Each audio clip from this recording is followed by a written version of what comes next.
নমস্কার বন্ধুরা, পম্পার পাঁচমিশালি চ্যানেলে তোমাদের সকলকে স্বাগত। বন্ধুরা, আজকে আবার ছাদ বাগানে এসেছি। খুব বৃষ্টি মেঘলা ওয়েদার, তার মধ্যে দিয়েই একটা কাজ করতে এসেছি। কি কাজ করেছি সেটাই তোমাদের আজকে দেখাবো, দেখতে থাকো ভিডিওটা। দেখো, ছাদ বাগানে অনেক গরমের সবজির দানা বসিয়েছিলাম। তার মধ্যে যেমন এইটা দেখো কুমড়ো গাছ, এইটা দেখো শশা গাছ, আর এই যে দেখো উচ্ছে গাছ। এগুলো তো তোমরা দেখেছোই, এগুলো এখনো করতে পারিনি, এগুলো আস্তে আস্তে করছি। দুটো রেডি করেছি, সেটা তোমাদের দেখাচ্ছি কি করেছি। দেখো যে দেখো এই শশা গাছটা রেডি করেছি। এখানে আসো, আর একটা দেখা, এখানে চিচিঙ্গে গাছটা ঠিক কিভাবে আমি লতাচ্ছি সেটাই তোমাদের আজকে দেখাবো। তো এটা আমার, তোমরা দেখেছো এগুলো, ওই যে সেই ফল সবজির যে ক্যারেটগুলো আছে ওইগুলোর মধ্যে ছোটই জায়গা, ছাদে তো আর কিছু করার থাকে না। তো দেখো এই যে এই গাছগুলোকে বসিয়েছিলাম, এগুলো তোমরা দেখেছো, আগে অনেকবার দেখিয়েছি, এরকম বসিয়েছিলাম। এবার এই যে দেখো, এই যে এগুলো না ওই জলের কাজ হয়েছিল, এগুলো কাজের তখন অনেক আগে সরু পাইপে জল আসতো, তখন কাজের ছিল। এখন আর এগুলো কাজের নয়, এগুলো ছাদে ফেলা ছিল। এগুলোকে দিয়ে এই দেখো চারধারে চারটে পুঁতেছি। দেখো এই যে দেখছো, এই যে এই একটা দুটো তিনটে চারটে। এবারে কিছু সুতো পড়েছিল, সুতো দেখো, এই যে সুতোগুলোকে কি করেছি দেখো, এদিক থেকে ওদিক থেকে বেঁধেছি, বেঁধে এই যে দেখো এইভাবে, এই যে এইভাবে করে দিয়েছি। তো এটা আমি তোমাদের জানালাম কেন, এই আইডিয়াটা তোমাদের দেওয়ার জন্য। আর এর নিচে আমরা প্রচুর ছাদের যে পাতা হয় না, অনেক পাতা দিয়েছিলাম নিচে। এমনি পাতা সবজি করতে গেলে একটু পাতা দেবে, পাতা দিলে কি হয় দেখো, জল ধরে রাখবে না। আজকে দেখো অনেক বৃষ্টি হয়েছে, আমার গাছের গোড়াতে দেখো একটুও জল নেই। এ দেখো ফুল চলে এসছে, যদিও এটা ছেলে ফুল, এখনো শশা গাছের মেয়ে ফুল আসেনি। তো দেখো এইভাবে এভাবে আমি আমার ছাদের সবজিগুলো করছি। এটা তোমাদেরকে আমি এই কারণেই বললাম, আইডিয়াটা দেওয়ার জন্য। কারণ হচ্ছে এই আইডিয়াটা পেলে যদি তোমাদের কোনো কাজে লাগে, তোমাদের উপকারে লাগে, সেই জন্যই দিলাম। তো দেখো আমি এইভাবে এখানে একটা, এই যে শশার জন্যই দেখো এখানে আরও একটা করেছি, তোমাদের দেখাচ্ছি। দেখো এই যে একটা লাউ গাছ বসিয়েছিলাম, এটা ছোট ছিল, আর একটা বড় আছে দেখাচ্ছি। এই দেখো এটাকে কি করেছি দেখো, একটা নেট পড়েছিল, এই নেটগুলো বড় করে দিলে পরে অনায়াসে যে কোনো লতানো গাছ করা যায়। হ্যাঁ, তো আমার একটা ছোটই ছিল, এইভাবে এই দেখো এইভাবে এর মধ্যে তুলে দিয়েছি। তো লাউ গাছটা এত সুন্দরভাবে বেয়ে উঠেছে, তারও দেখাচ্ছি আর একটু ভালো করে।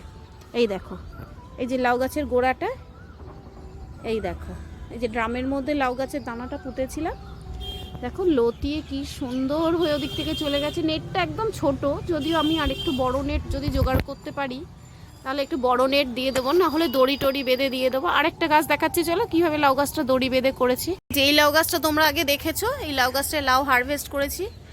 তো এই লাউ গাছটাই দেখো, এই দেখো লাউ এসছে আবার, দেখো দেখছো, এই দেখো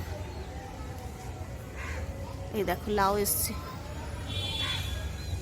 দাঁড়াও আরও দেখাচ্ছি, এই দেখো দেখেছো লাউ এখন মোটামুটি। দেখো কোথায় ছাদের, দেখো ছাদের এই ড্রামটা যদিও বড় দিয়েছি, বড় ড্রাম না দিলে হচ্ছিল না। আর বড় ড্রামে একদম সম্পূর্ণ মাটি দিয়ে তোমরা করবে না, কিন্তু এর নিচে অনেক পাতা দেওয়া রয়েছে, পাতা পচা, সবজির খোসা পচা, মানে এই দিয়ে না এখানে অর্ধেকের বেশি ওইগুলোই দেওয়া আছে। তার উপরের লেয়ারে সামান্য সামান্য মাটিই দেওয়া আছে। এত বড় ড্রামের কি বলবো 1/3 মাটি মনে হয় দেওয়া আছে, আর বাকি পাতা পচা সার। বুঝলে তো, একদম বেশি মাটি দিলে পরে না গাছের খুব তাড়াতাড়ি শিকড়ে জল ধরবে, আর গাছটা খুব তাড়াতাড়ি মারা যাবে। তো এইভাবেই করবে। দেখো এই যে দেখছো এই লাউ ধরেছে, এ দেখো ছোট ছোট আরো। এই লাউ গাছটা এক্ষুনি পলিনেশন করা দরকার। তো পলিনেশন করার জন্যই ছেলে ফুলগুলো একটু তুলে নেই। এটা একটা গাছের ফুল, আর একটা গাছের মেয়ে ফুলের সাথে পরাগায়ন করাবো। যাই হোক, এটা যা পেলাম এভাবে নিয়ে নিলাম। তো এইভাবে চলো এবার পরাগায়নটা করিয়ে দিই। পরাগায়ন করার জন্য এই ফুলের পাপড়িগুলোকে ফেলে দিতে হবে। তো দেখো এই যে এই ফুলগুলোকে এভাবে এভাবে ফেলে দিতে হবে, দেখছো, দেখতে পাচ্ছ তোমরা? এইভাবে ফেলে দিলে এই যে মুক্তেশ্বর চক্রগুলোকে এই যে এখানে এরকমভাবে দেখো ফুলে লাগিয়ে দিতে হবে। এই কাজটা বিকেলেই আমি করি, আর সব সময় পলিনেশন করার সময় না একটা ফুল দিয়ে করবে না তোমরা, বেশ কয়েকটা ফুল দিয়ে করবে।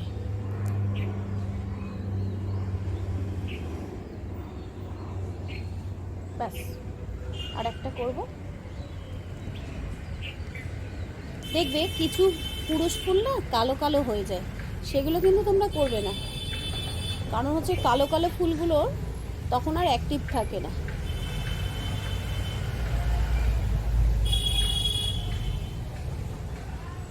এইভাবে ছুঁয়ে দেবে।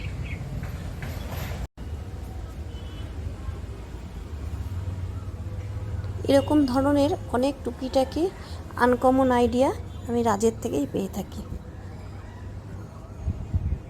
দাঁড়াও, দড়িটাকে শক্ত করে বেঁধে নিই, তারপরে দেখাচ্ছি। দাঁড়াও,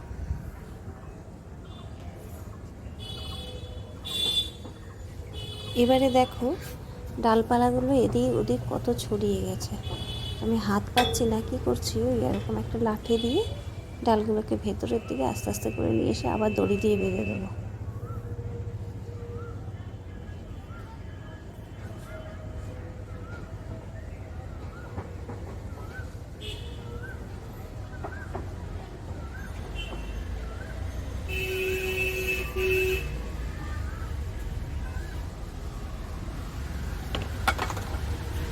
তো দেখো বন্ধুরা, ছাদ বাগানে সবজি করাটা খুব কঠিন কাজ নয়, সেটা তোমাদের সাথে আজকে শেয়ার করলাম। দেখো এইভাবেই দড়ি বেঁধে হোক, কিছু সুতো বেঁধে হোক, এইভাবে করো না। আর কি বলো তো, যত রাসায়নিক মুক্ত ভেজিটেবল পাওয়া যায়, ফল পাওয়া যায়, ততই খুশি থাকি তো আমরা। তো আমি খুব আনন্দ পাই বলেই এই ভিডিওগুলো তোমাদের সাথে শেয়ার করি।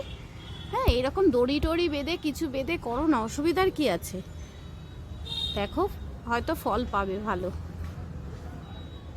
তো বন্ধুরা দেখো, এভাবেই এখন চিচিঙ্গে গাছ, ঝিঙে গাছ, উচ্ছে গাছ, সব গাছ করাই সম্ভব। তোমরা এভাবে করতেই পারো।